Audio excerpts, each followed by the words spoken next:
E aí, pessoal, sou o Oli do Perfis Históricos.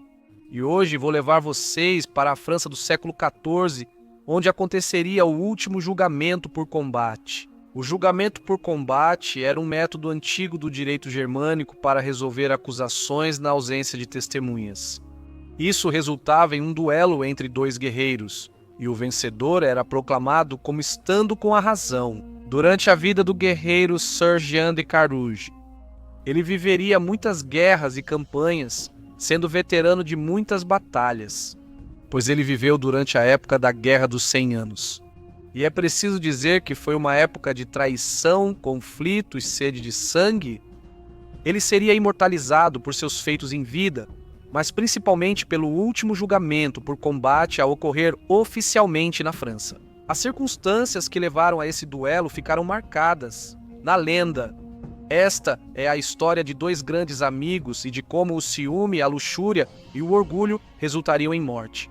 Esta é a história deles. Primeiro, vamos dar uma olhada na infância de Sir Jean de Carouge. Ele nasceu nos anos 1330 em Saint-Marguet de Carouge, sendo o filho mais velho de um cavaleiro e nobre menor, também chamado Sir Jean de Carouge. Seu pai era um soldado e guerreiro, e havia sido recompensado por seus anos lutando na Guerra dos 100 Anos. Com título de cavaleiro e um castelo com vista para a cidade, ele ainda foi nomeado responsável pela região.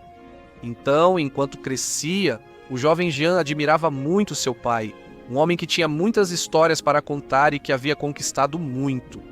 O garoto aprenderia a arte da espada e logo seguiria o pai, juntando-se ao exército, pois ele queria o que seu pai tinha: respeito e, é claro, a glória do triunfo no campo de batalha.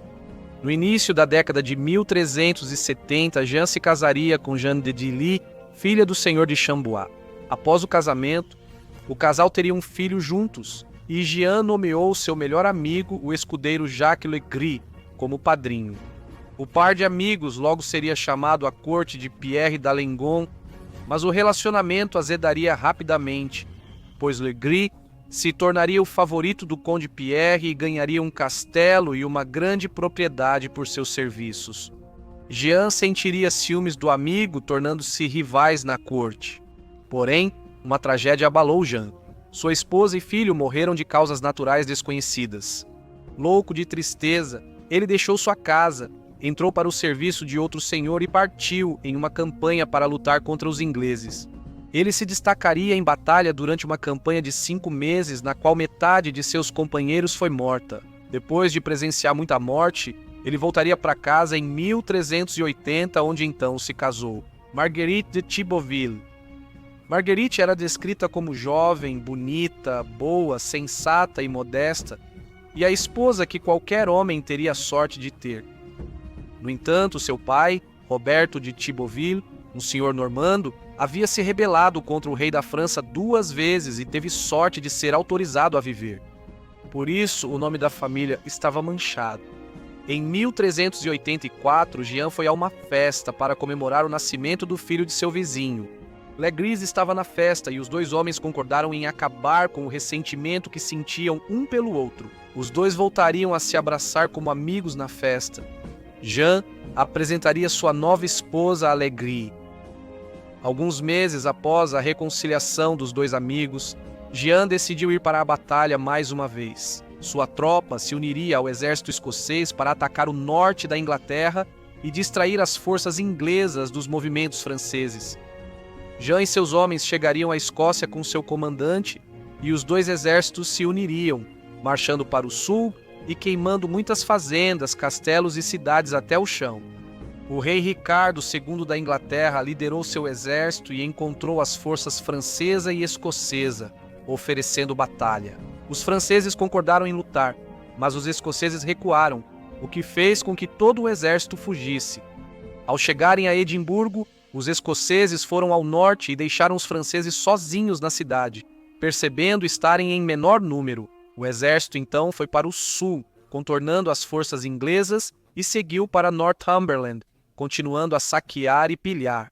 Eles decidiram voltar ao norte, mas foram atacados pelo exército inglês de Henrique Percy, que destruiu seus suprimentos e dizimou suas forças, capturando muitos. Os franceses sobreviventes recuaram para Edimburgo e depois embarcaram para a França. Mesmo que a missão tenha sido um fracasso completo, Jean se destacou no campo de batalha e até prosperou. Outro cavaleiro percebeu sua habilidade militar e o nomeou cavaleiro ali mesmo no campo. Cercado pelos corpos dos guerreiros caídos, em breve voltaria para a esposa em casa. Mas ele tinha negócios em Paris, então deixou sua esposa e sogra na vila de Campo-Mesnil e depois viajaria para Paris em janeiro. Agora Marguerite, a esposa de Jean, ficou sozinha em sua residência.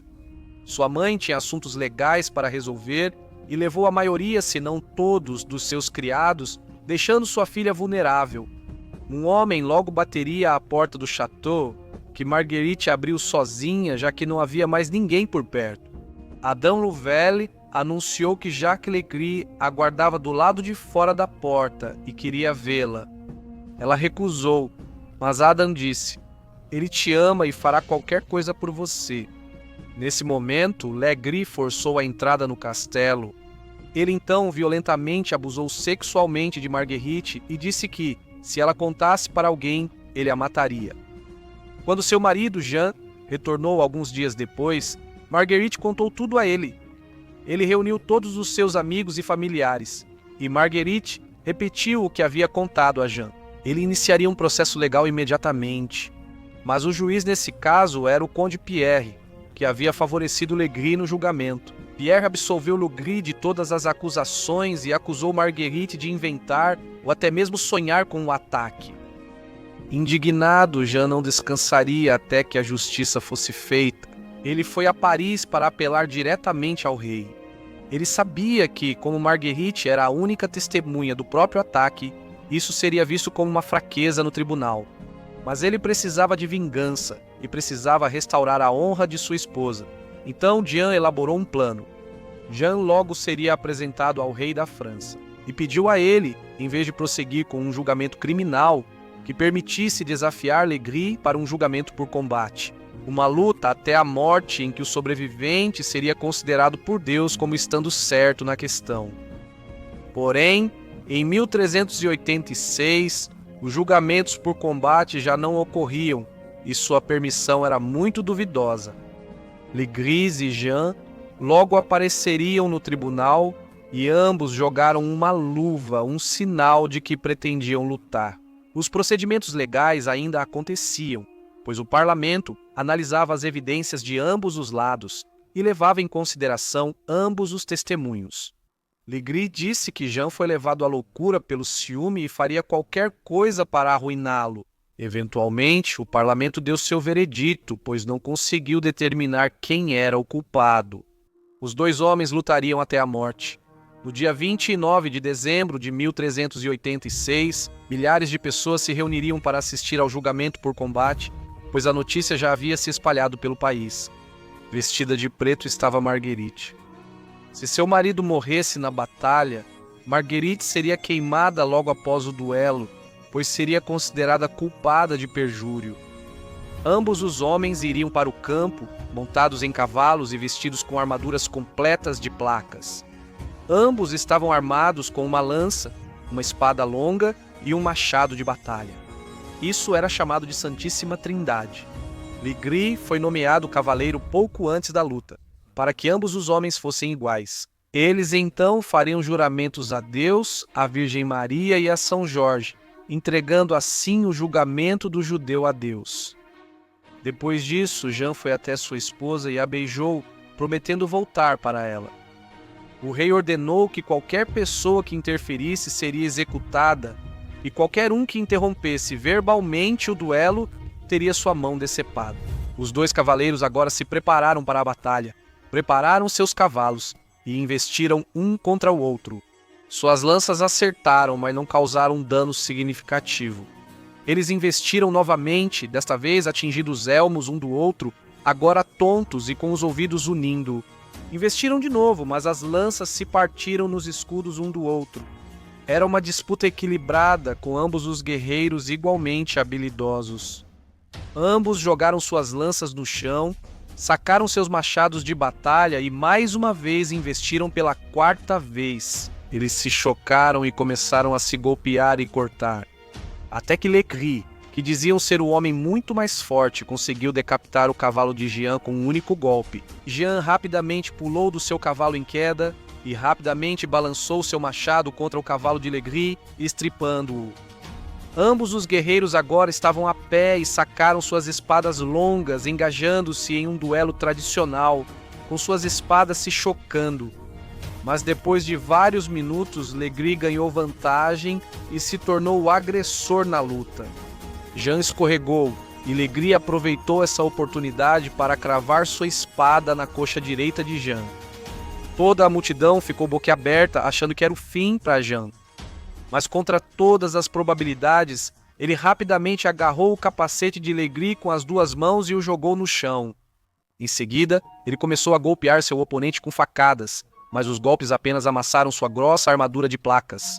Percebendo que sua espada não seria capaz de acabar com o homem, ele sacou sua adaga e usou o cabo para quebrar o fecho da viseira de Legris. Ele conseguiu quebrar o pino que segurava o fecho e arrancou a viseira, expondo seu rosto. Jean, já montado sobre Legris, exigiu que ele admitisse a culpa, mas ele gritou: "Em nome de Deus e sob o perigo da danação da minha alma, eu sou inocente." Jean cravou o punhal no pescoço de Legris, matando-o quase instantaneamente. Jean ficou de pé sobre seu oponente morto, vitorioso. A multidão então rugiu e os pajens correram para o campo para enfaixar o ferimento em sua coxa. Ele então se ajoelhou diante do rei, que lhe presenteou com 1.000 francos e uma renda anual de 200 francos por ano. Depois disso, ele foi até sua esposa na frente de todos os espectadores. Foi uma cena emocionante para todos. Logo após a luta, Jean seria promovido e se tornaria o guarda-costas do rei. Seria enviado em missões e tarefas importantes. Jean também estaria lá para testemunhar o rei Carlos VI lentamente mergulhar na loucura. Em 1396, anos depois, houve uma trégua na Guerra dos 100 Anos com a Inglaterra. O exército francês reuniria um exército contra uma nova ameaça, os turcos, e lançaria uma cruzada contra eles. Jean e seu comandante atravessariam a Europa Central e se uniriam aos húngaros, causando muita devastação no território otomano. No dia 12 de setembro de 1396, o exército chegaria a Nicópolis e começaria a cercar a cidade. 2 semanas depois, o sultão Bayezid chegou pessoalmente com seu exército e desafiou o exército dos franceses e húngaros para enfrentá-lo em batalha aberta. As duas forças se enfrentaram no campo de batalha. Foi um massacre, e os franceses e húngaros foram derrotados, e a maioria foi morta ou capturada e depois executada. O destino exato de Jean de Carouge é desconhecido, mas disse que sua guarnição foi completamente dizimada pela cavalaria turca. Jean morreu aos 66 anos, veterano de batalha, mas já não era o homem de antes, em sua juventude. Jean de Carouge viveu uma vida cheia de tristeza e suportou muitas desventuras, mas também teve uma vida de triunfos e riqueza. Seu famoso duelo foi o último duelo oficial registrado na história francesa. Isso o imortalizou como corajoso e nobre, lutando pela honra de sua esposa e arriscando a vida de ambos no processo. No fim, ele morreu no campo de batalha, onde certamente se sentia em casa. Me diga o que você pensa sobre esse guerreiro e sua vida extraordinária. Se você gostou do vídeo, não se esqueça de curtir, se inscrever e ativar o sininho para não perder nenhum dos próximos vídeos. E nos vemos em breve para mais um perfil histórico.